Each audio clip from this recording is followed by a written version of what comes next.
అసలు శివగణాలంటే ఎవరు? ఈ తులునాడుకు శివుడికి పంజుర్లికి ఉన్న సంబంధం ఏమిటి?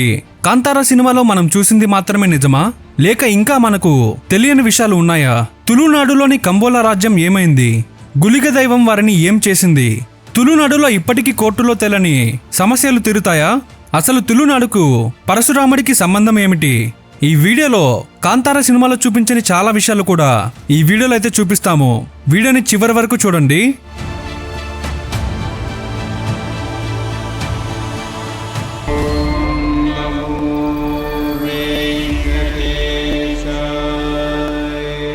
శివగణాలు అంటే శివుడికి ఎంతో ఇష్టమైన భక్తులు. శివునికి ఆయన గణాలకు అస్సలు తేడా లేదు. భూమిపై దుర్మార్గం పరాకాష్ఠకు చేరుకున్నప్పుడు ధర్మాన్ని నిలబెట్టడానికి వారు భూమిపై అవతరిస్తారు. శివగణాలలో పంజుర్లి గుళిగ కూడా ఒకరు. వీరు శివుడి వరం వల్ల భూతగణాలుగా భూమిపైకి వచ్చి ప్రజలను ప్రకృతిని రక్షిస్తుంటారు. తులునాడు భూమి శివుడికి ఎంతో ప్రియ విద్యార్థి అయిన పరశురాముడి వల్ల ఏర్పడిన మహాపుణ్యభూమి. కాంతారా సినిమాలో చెప్పని కొన్ని విషయాలను కూడా చర్చించుకుందాం. చాలా ఆసక్తిగా ఉంటుంది. వీడియోని చివరి వరకు చూడండి. పంజుర్లి దైవం భూవరాహస్వామి. తులునాడులోని జానపద గ్రంథాల ప్రకారం పంజుర్లి దేవుడు కైలాసంలో అడవిలో పుట్టాడు. ఆయన్ని పార్వతీమాత ఎంతో ఇష్టంగా పెంచుకుంటూ ఉండేది. చిన్న వయసులో సంతోషంగా పెరిగిన తర్వాత యుక్త వయసు వచ్చాక కైలాసంలోని చెట్లను ప్రకృతిని పాడు చేస్తుంటాడు. అది చూసిన పరమశివుడు తనపై ఆగ్రహిస్తే పార్వతీదేవి శంకరుడిని ఆపి, స్వామి, అది ప్రకృతి తనకు ఇచ్చిన లక్షణం అని అంటుంది. అప్పుడు శివుడు శాంతించి పంజుర్లిని పంటలకి, ప్రకృతికి, పంచభూతాలకు రక్షకుడిగా ఉండమని వరం ఇస్తాడు. అప్పటి నుండి ఇప్పటికీ ఆయన తులునాడులోని అందరినీ రక్షిస్తూనే ఉన్నాడు. ప్రతి సంవత్సరం డిసెంబర్ నుంచి జూలై మధ్యలో ఈ భూతకోలను నిర్వహిస్తారు. అప్పుడు అక్కడ పంజుర్లి దైవాన్ని ఆరాధన చేసే పూజారికి స్వయంగా పంజుర్లి దైవం వచ్చి కొడవలి అంటే ఖడ్గంతో ఒక గీత గీసి, ఈ భూమి, ఈ ప్రజలు, ఈ గాలి అన్నిటికీ నేనే రక్షకుడిని అని పెద్దగా ఒక అరుపు అరుస్తాడు. ఆయనకు అగ్నితో హారతి ఇచ్చి శాంతింపజేస్తారు. పంజుర్లిని స్వయంగా భూవరాహస్వామి అవతారంగా కొలుస్తారు. ఆ సమయంలో నెలికే అనే తెగకు సంబంధించిన ఒక పూజారిలోకి పంజుర్లి వస్తారని నమ్మి అన్ని కులాలు, అన్ని మతాలు వారు కలిసి ఆయన్ను ఆరాధిస్తారు. ఆయనకు సాత్వికమైన పళ్ళు, పాలు, పిండి వంటలు నైవేద్యంగా సమర్పిస్తారు. తులునాడు ప్రజలకు ధర్మాన్ని ఇప్పటికీ క్రోధ రూపంలో రక్షిస్తున్న దైవిక శక్తి గుళిగా దైవం. గుళిగా దైవం అంటే తులునాడులో సామాన్యమైన దేవుడు కాదు. తప్పు చేసిన వారికి భైరవుడిలాగా యమధర్మరాజు, నీతిగా బ్రతికే వారికి పరమదయా స్వరూపం. గుళిగ అంటే కన్నడలో రాయి అని అర్థం. కైలాసంలో అమ్మవారు ఈశ్వరుడి కోసం భస్మాన్ని తీసుకువస్తే అందులో ఒక చిన్న రాయి ఉంటుంది. అప్పుడు శంకరుడు ఆ రాయిని వైకుంఠంలోని శ్రీ మహావిష్ణువు చేతి స్పర్శతో ప్రాణం వస్తే తనని న్యాయానికి, ధర్మానికి ఆది దైవంగా ఉండమని వరమిస్తాడు. అప్పుడు గుళిగ కడుపులో భయంకరంగా ఆకలి పుడుతుంది. దాంతో తన ప్రపంచంలోని ధాన్యం, నీళ్లు, చెట్లను అన్నిటినీ తినేసిన తన ఆకలి మాత్రం తీరదు.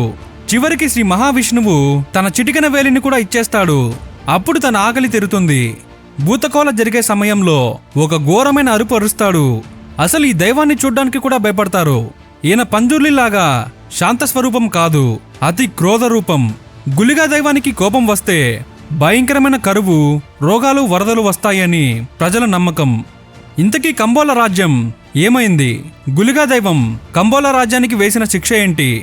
భూతకోల జరిగే సమయంలో ఎవరైనా తప్పుడు పనులు, అన్యాయం చేసినా, బలహీనులను బాధపెట్టినా ఆయన వెంటనే అక్కడే శిక్ష వేస్తాడు. గుళిగా దైవం దగ్గర ఎవ్వరూ నిజం దాయలేరు. దైవానికి ఎదురు తిరిగి తప్పుడు పనులు చేసిన ఎంతో మంది నవరంధ్రాల నుంచి రక్తం కక్కుకొని చనిపోతారు. ఇది ఎన్నోసార్లు నిజంగా జరిగింది. అందుకే ఇప్పటికీ గుళిగా స్వామి దగ్గర నిజపరులు మాత్రమే ధైర్యంగా ఉంటారు అని అక్కడ ప్రజల నమ్మకం. ఇది యథార్థంగా జరిగింది. అలాగే కంబోలా రాజ్యాన్ని పాలించే రాజు తమ భూమిని అమాయకులైన అడవి ప్రజలకు ఇస్తానని చెప్పి వారి వృక్ష సంపదను, అపారమైన రత్నాలను దోచుకోవాలని మోసం చేస్తారు. ఆ తర్వాత 11 రోజులకే ఆ రాజు విచిత్రమైన వ్యాధితో రక్తం కక్కుకొని చనిపోయాడు. అందులో భాగమైన ప్రతి ఒక్కరూ ఆ సంవత్సరంలోనే విచిత్రమైన వ్యాధులతో సోకి చనిపోయారు. ఎంతో మంది రాజులు, అధికారులు, న్యాయవాదులు తప్పుడు పని చేసినందుకు ఆయన కోపానికి బలి అయిపోయారు. ఇప్పటికీ ఆ గుళిగా దైవం తనలోని వచ్చిన పూజారి అతి ఘోరంగా ఎగురుతూ అరుస్తూ జంతువుల పచ్చి రక్తాన్ని మాంసాన్ని ఆహారంగా నివేదన చేస్తారు. ప్రతి సంవత్సరం ఆ దేవుడే పూజారి రూపంలో తీర్పు చెబుతాడా? అవును, ఇది నిజమే. ప్రతి సంవత్సరం ఆ దేవుడే పూజారి రూపంలోకి ఆవహించి ప్రజల సమస్యలపై తీర్పు చెబుతారు. భూతకాలంలో దైవం తనలోకి వచ్చిన మనిషి ఎలా ప్రవర్తిస్తాడంటే శరీరం తీవ్రంగా వణకడం, కదలడం మొదలవుతుంది. ఈ వణుకు దైవం శరీరంలోకి ప్రవేశించడానికి సంకేతంగా భావిస్తారు. ఆ వ్యక్తి యొక్క ముఖ కవలికలు పూర్తిగా మారిపోతాయి. క్రోధంతో కూడిన చూపు, గంభీరమైన రూపం కనిపిస్తుంది. డప్పులు మరియు ఇతర సంగీతం యొక్క లయ పెరిగే కొద్దీ అత్యంత వేగంగా, శక్తివంతంగా మరియు భీకరంగా నృత్యం చేస్తాడు.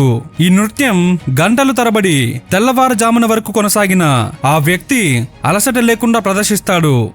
భూతకోలాల్లో పూనకం వచ్చిన వ్యక్తి మంటలని తినడం లేదా మండుతున్న దివిటీలను ఛాతిపై ఉంచుకోవడం వంటి ప్రమాదకరమైన విన్యాసాలు చేస్తారు.